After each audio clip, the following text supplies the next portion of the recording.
आइए आइए आइए आइए।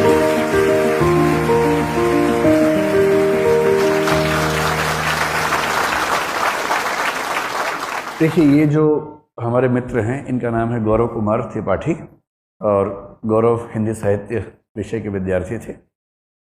इनका जो सामान्य परिचय थोड़ा सा मैं आपको दूं, 226वां रैंक इनका इस बार है, जो कि एक शानदार रैंक है। चौथा प्रयास, चौथा मेंस, तीसरा इंटरव्यू, एसए में 131, जीएस में 394 और हिंदी साहित्य में 263 और इंटरव्यू में 190 नंबर। कुल मिला के मेंस में 788, इंटरव्यू में 190, कुल 978 नंबर हैं। और ये जो सारी लड़ाई है ना, ये है 1000 नंबर की लड़ाई कुल मिला के। जहां आप 1000 नंबर पे आए, अब जनरल कैटेगरी से आईएएस बन जाएंगे। सारा खेल उतना ही है। और 1000 का सिंपल फार्मूला क्या होता है?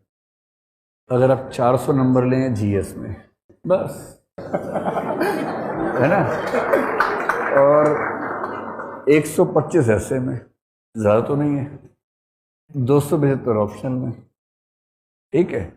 तो ये हो गया 800 और 200 इंटरव्यू में, बस। मैडम, मैं आपको बताना चाह रहा हूँ कि जनरल से आईएएस बनना, पहले 75 रैंक में आने के लिए थोड़ा सा मेहनत ज़्यादा करनी होती है। लेकिन यदि ऐसा बैलेंस मेंटेन हो जाए कि कहीं 5 नंबर कम हुए, 10 कम हुए, कहीं 10 ज़्यादा हो गए, तो बहुत मुश्किल नहीं है। लेकिन हाँ, कहीं ना कहीं बैलेंस चूकता है। जैसे इस बार इनका थोड़ा सा जीएस में अगर 20 नंबर ज़्यादा होते तो इस बार मामला ख़त्म था। तो आईपीएस मिल रहा है आपको सर? ये तो मतलब अभी शायद सर चांस, हाँ, चांस है कि आईपीएस मिलेगा और आप लोग शुभकामनाएं दें कि इनको आईपीएस मिले। और ये गोरखपुर के हैं, तो गोरखपुर के हैं, तो जब आईपीएस बनेंगे और होम क्वार्टर मिल गया अलग, तो बढ़िया पोस्टिंग मिले और शानदार तरीके से फिर आप अखबारों में पढ़ें गौरव कुमार त्रिपाठी का नाम बार बार अच्छी वजहों से। चलिए, तो मैं गौरव से कहूँगा थोड़ा सा आप लोगों का मार्गदर्शन करें और कुछ ऐसा सिखाओ इन बच्चों को कि शरारत कम करें और पढ़ाई पे ज़्यादा फोकस कर दीजिए। Thank you sir. सबसे पहले तो मतलब मैं एक सर से बात, पता नहीं सर को आइडिया होगा कि नहीं, मतलब मैं जैसे दिल्ली आने से मैंने साफ मना कर दिया था। प्री के बाद जो वो प्रोग्राम चल रहा था, तो मैंने मना कर दिया था कि मैं दिल्ली नहीं आ पाऊंगा। घर पे क्या क्या हो सकता है ये बता दीजिए सर, कैसे हेल्प मिल सकती है।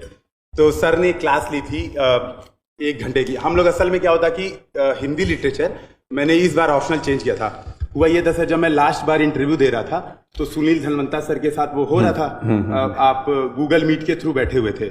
तो अचानक से आपने बताया कि इस बार तुम्हारा भी हिंदी साहित्य है सुनील सर को। मैंने कहा इन्होंने भी चेंज कर लिया, जियोग्राफी तो अंतिम बचे थे ये। तो मैं वहीं पे मुझे लग गया कि अब मेरा फ्यूचर जियोग्राफी है नहीं, और मेरा तो इधर सिलेक्शन होना भी नहीं है, क्योंकि आखिरी वही बचे थे जिनकी 1-2 कॉपी दिख जाती थी कहीं कहीं। अब वो भी हट गए, तो अब मुझे डिसाइड हो गया था उसी समय। अभी मेरा इंटरव्यू सेशन चल रहा था, मैं डिसाइड कर लिया था कि अब होना नहीं है सिलेक्शन, अब हिंदी पे बढ़ते हैं। कितने नंबर आए थे पिछली बार भूगोल में? 200। खुश हो गए, 200 आए थे। 203 नंबर सर। अच्छा, 3 और भी थे भाई, 203 और इस बार 263 हिंदी में। ठीक है, तो ये हुआ था, फिर मैंने हिंदी ले लिया। मैंने ले लिया कि अब हिंदी ले लूंगा, और हिंदी थोड़ा बहुत पढ़ा। मैंने बताया भी था कि सर की 1-2 क्लासेस मिल गई थी, इधर उधर से जुगाड़ हो गई थी, वहां से की थोड़ी बहुत। फिर क्या हुआ सर, वो प्रीलिम्स हुआ। प्रीलिम्स के बाद ऐसा लगा कि कुछ समझ में नहीं आ रहा है, तो हिंदी तो डूब गई। मतलब इस बार भी यही लग रहा था कि हिंदी लिटरेचर में नंबर नहीं आएंगे, फेल हैं। तो फिर क्या किया, बड़े भैया मेरे उधर वो खड़े हैं, हम लोग आपस में डिस्कशन किए कि क्या किया जाए, स्ट्रेटजी बनाई जाए। उसी दिन संयोग से सर की क्लास थी 1 घंटे की, कि आज लाइव आएंगे, स्ट्रेटजी बताएंगे। तो मैंने कहा आज बैठते हैं क्लास, आज सर का जो मंत्र है वो लेंगे देखते हैं क्या होगा। फिर सर ने बताया था कि यार देखो, किसी को सर आप बता रहे थे, बच्चे ने पूछा था, आपने कहा वो 400 क्वेश्चन वाली बुकलेट है, वो कर लेना। मैंने कहा अब मुझे निर्माण मिल जाएगा इस बार। वो 400 क्वेश्चन वाली जो बुकलेट थी, मैंने खूब रटे, और वो उसके मॉडल आंसर, मतलब सर ये 3 महीने की तैयारी के नंबर थे। मुझे लगा कि अगर पहले से मतलब थोड़ा और इसके पीछे की एक कहानी मैं आपको बताता हूँ। आज से 3 साल पहले एक बच्चा यूपी में एसडीएम बन गया था, उसको आईएएस का एग्ज़ाम देना था, मेरा स्टूडेंट ही था। उसका विषय भी शायद भूगोल था, उसको हिंदी साहित्य लेना था, टाइम बहुत कम था उसके पास, 3 महीने का। तो सुनील धनवंतर ने पूरी क्लास की नोट्स बनाए, बहुत जल्दी जल्दी उसने किया, रोज़ 2-3 क्लास करके किया था। इस बच्चे के पास टाइम था ही नहीं नोट्स बनाने का। तो मेरे पास आके बोला कि सर क्या हो सकता है। तब तक मैं सोच नहीं पा रहा था, उसने खुद सुझाव दिया कि सर वो जो मॉडल आंसर्स क्लास में मिलते हैं ना, मैं सोचता हूँ सिर्फ वो रट लेता हूँ। मैंने कहा वो भी ठीक है अगर समझ में आ जाए तो।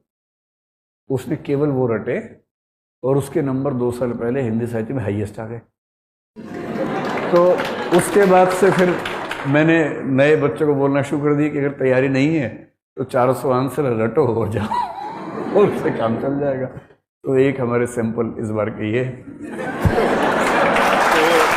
मतलब मुझे, मैं इनसे इंटरव्यू के बाद आज ही मिल रहा हूँ आपके सामने, हमारा मिलना इस बीच में कभी नहीं हुआ और ये पूरी कहानी मुझे अब पता लग रही है, मुझे पहले कहानी नहीं पता थी। हाँ। तो सर वो ये था कि हिंदी में मतलब 400 वाला जो था वो काम कर गया फॉर्मूला सबसे प्रीवियस ईयर क्वेश्चन, क्योंकि सर मैच कर जा रहे थे, कॉन्फिडेंस बढ़ गया था। और ये तो सर हिंदी वाली बात हो गई। एक बात मतलब इस बार का प्रीलिम्स वाला मैं बोलना चाहूंगा। जैसे 226 रैंक आई तो ऐसा फील आया कि हो सकता है अभी फिर से अटेम्प्ट देना ही पड़े। मतलब इस आईपीएस में भी थोड़ा तो डाउट है ही। हाँ। मतलब सर है कि शायद आईआरएस मिल जाए या पॉइंट पे एकदम, हाँ एकदम बाउंड्री पे है। तो ऐसा लग रहा था कि आईपीएस मिल गया तब तो ठीक है, कर लेंगे नौकरी, आईआरएस मिलेगा तो मजा नहीं आएगा उतना। तो मैंने मतलब ऐसा लग रहा था कि बजरंगबली साक्षात प्रकट हुए, प्री इस बार दिया नहीं। प्री का पेपर इस बार प्री का पेपर देखा, पेपर 1 एकदम सिर से ऊपर। मतलब लास्ट बार मेरे 120 आए हैं पेपर 1 में, 121, और पेपर 2 में 110 आए हैं। तो इस बार मतलब मैं सोच रहा था कि कुछ तो मजा आएगा, देखते हैं पेपर। तो